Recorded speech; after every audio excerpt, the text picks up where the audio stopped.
Blessed and happy Monday to all of you, my dear friends, my dear brothers and sisters, my dear good people of God, faithful followers of the Daily Gospel Reflection with Father Jack.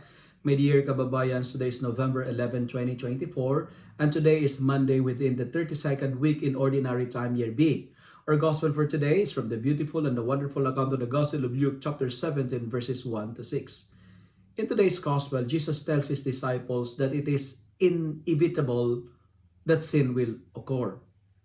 Thus, it is a warning for all of us not to do anything that would cause scandal to another person. Let us not tempt others to commit sin. Let us not scandalize others. Let us not influence others to do wicked things.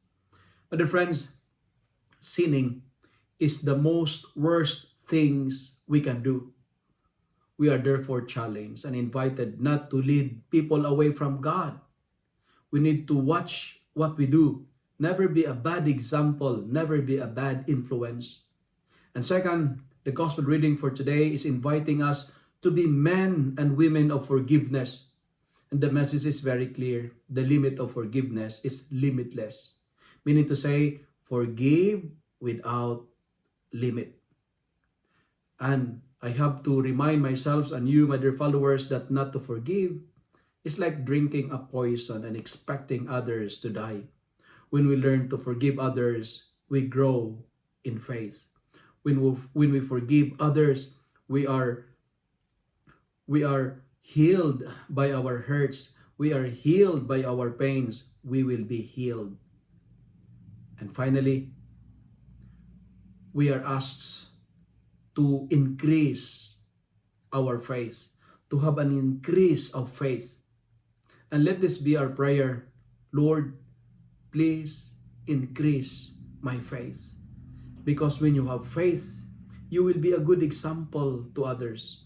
When you have faith, you will have the power against the temptation to sin. When you have faith, it will be easier for you to forgive. Lack of faith in God normally leads to a sinful life. Lack of faith disorient our life.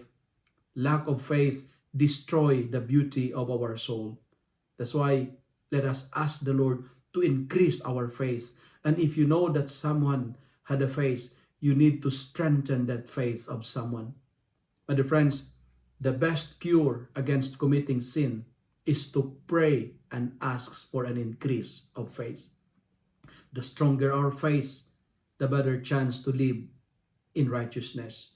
The stronger our faith, the less we commit sin. Rebuke those who cause others to sin, but forgive those who are offending us. And let me end my reflection by saying, never be a bad influence, never be a bad example, but rather let us help each other, especially our brothers and sisters, to see the face of God. When you forgive others, you will see the face of God. When you run away from sin, you will see the face of God. And when you ask for an increase of faith, you will see the face of God. If you love and like this reflection, kindly share it with your friends, share it with your family, make the Word of God viral so that many will be blessed. Amen.